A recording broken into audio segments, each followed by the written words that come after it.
Hello, YouTube. Welcome to the time of the week where I talk about my favorite YouTube comments. And this was a week of all weeks because people were on fire about the reprint set. And there's a lot of comments pertinent to that, of course. And I had Facebook post comments ready to go as well that I should have screen recorded. But the Ding Dongs, the Digimon 2020 group, took down a lot of the posts about the RBO1, calling it spam, which is very interesting and technically not spam, but we're not going to talk about that today.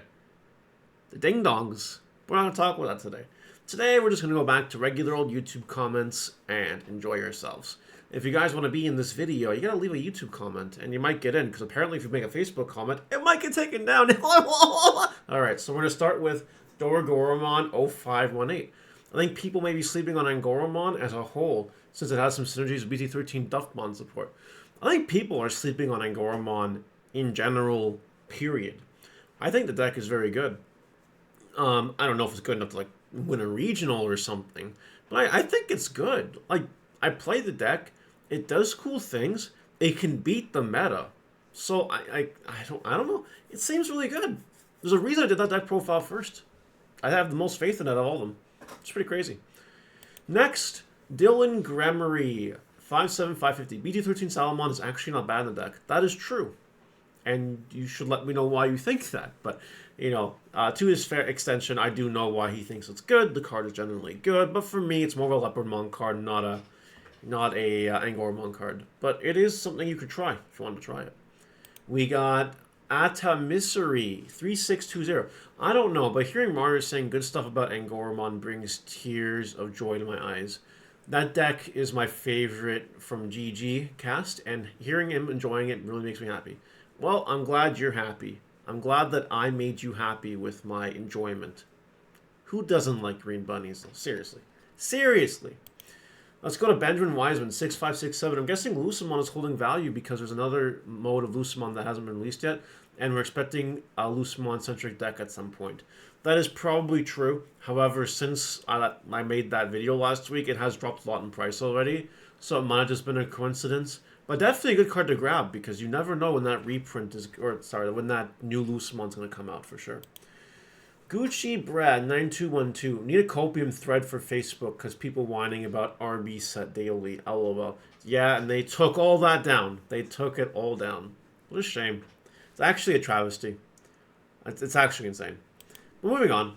Rick Ford 3307 with a very insightful and interesting comment. I never understood why people ask under TCG players' market rates. Like 15-20% is significant. The prices might be padded 10% due to fees, but the bottom line is the buyer getting the best deal. When you buy private party, you typically don't pay taxes. TCG player adds to the total. So right there, you're getting an 8 to 10% discount. So really, it's like 30% discount for most private sales. I can summarize this really, really quickly. People are always out for themselves. People are always trying to save a buck. And that's it. That's really as simple as it gets. People will always look for the best deal because people want to save money. Like let me give you an example of a real world example that happens, I'm sure, for many Americans. Let's say that I had $30 to last me until I got paid tomorrow. I wanted to buy a $30 card. But I also want to get Dunkin' Donuts. I want to spend $6 on a Dunkin' Donut drink. Now, if I buy the $30 card for $30, I can't get that Dunkin' Donuts drink, and I'll have depression for a day. But instead, if I needed that card really badly today, I'm going to look for someone who's going to sell to me for 24 bucks or less. That way I can still get my Dunkin' Donuts, and then I can be happy Mario instead of sad Mario. So at the end of the day, that's where it comes from, right? People just want to save money so that they can either spend money on other things or save it for something else. Or save it, period. That's it. That's what it is. It doesn't go... You can talk about TCG player economics until you're blue in the face. It doesn't solve the really basic fact that people just want to save money. That's it. It's that simple, really. Emperor himself, 1358. Where's that Kentaurosmon deck profile? I'm still waiting for Mr. Mario. That's a very good question. So, as you guys know, or as you guys should know, I don't upload deck profiles on my channel unless they do really good in testing or do really well in tournaments. You don't get a deck profile on this channel unless it's been tested by me or it's someone else who like won a regional or something. Kentaurosmon never did good. Now, Kentaurosmon is not as bad as some other decks like Chaos Gallantmon or Machinedramon. Those decks are terrible garbage, especially Machinedramon. But, like, Kentaurosmon's not that bad. It just didn't meet my threshold of what I'm looking for when I'm wanting to make a deck for YouTube. Because I want to upload something that works. I don't want to upload garbage. I could be that guy who puts a deck of cards together, uploads the deck profile, or maybe play a match or two just make sure it works, and then upload the deck profile and say, yeah, this deck's really good, guys. I'm not going to do that to you guys. I have too much respect for my audience and myself to upload garbage. So, that being said, I have time to revisit Kentaurosmon. If I can get Kentaurosmon working again, I'll just think of some other way to do it. Or maybe the games will work out this time. I don't know. But, you know, I'll try it again. And if it does get that win rate that I want, it goes up. That's that simple. I'll try it again for you, though. But we'll see what happens. That's why I don't upload, like, deck profiles. You know, if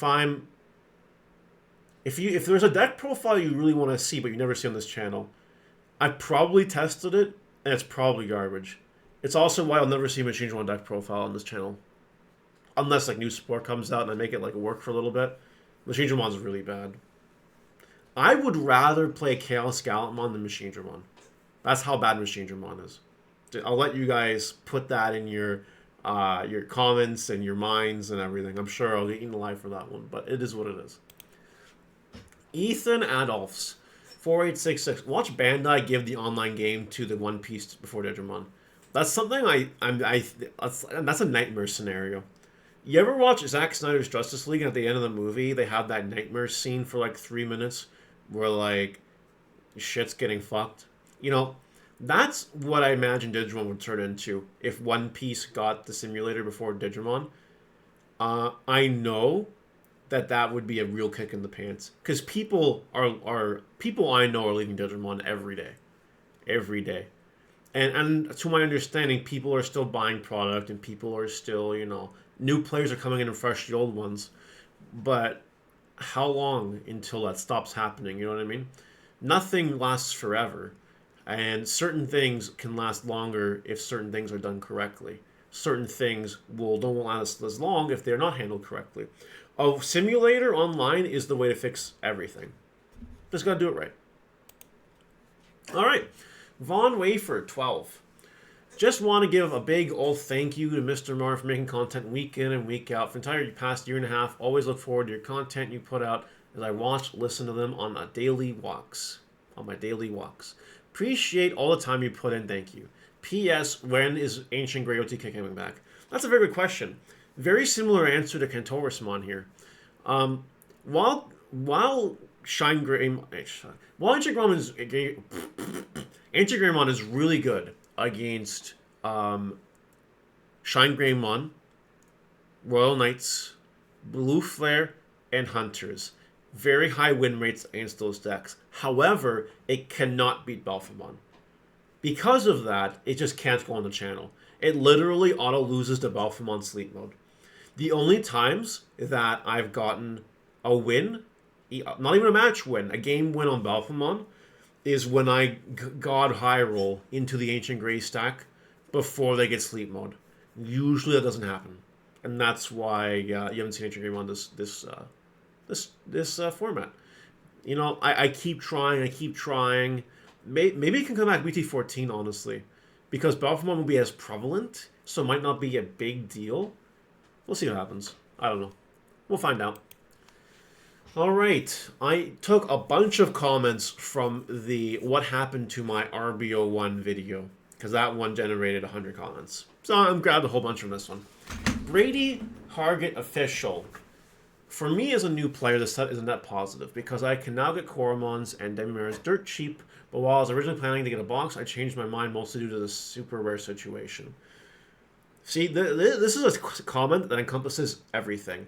He bought singles because buying a box is suicidal for the super rares. And I understand that. That makes a lot of sense. Apollo Sparks here says something else.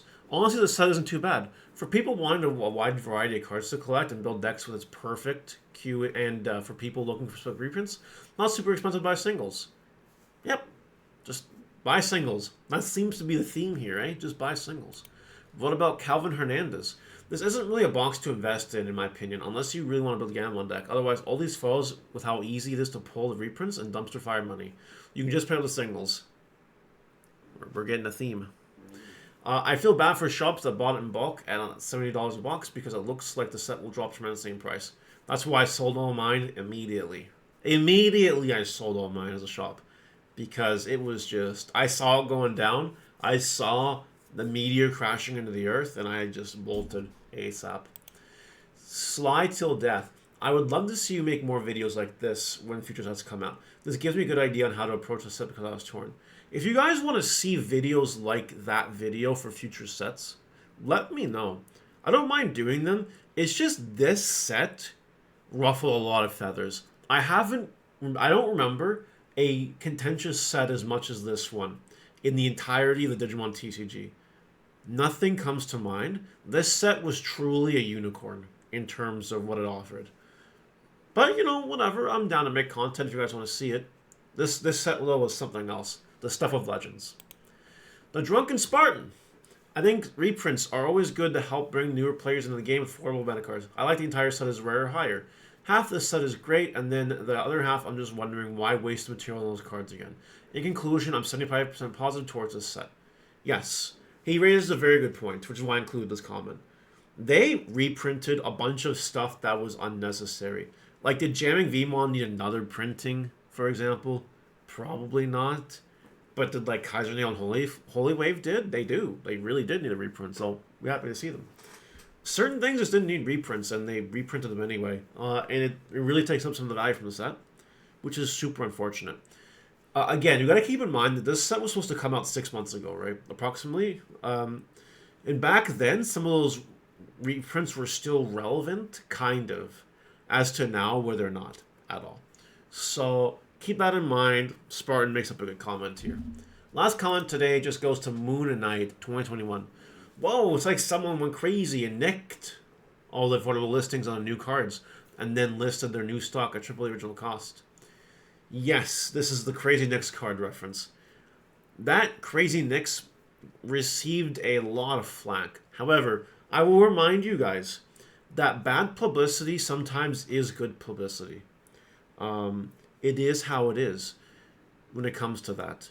So, you know, people are flaming Crazy Nicks cards, but now people will have that shop in their mind for some reason.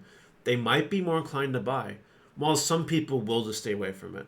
So, will be a net positive for Crazy Nicks or net negative? We don't know yet until we know, but it is really interesting that that seller did that.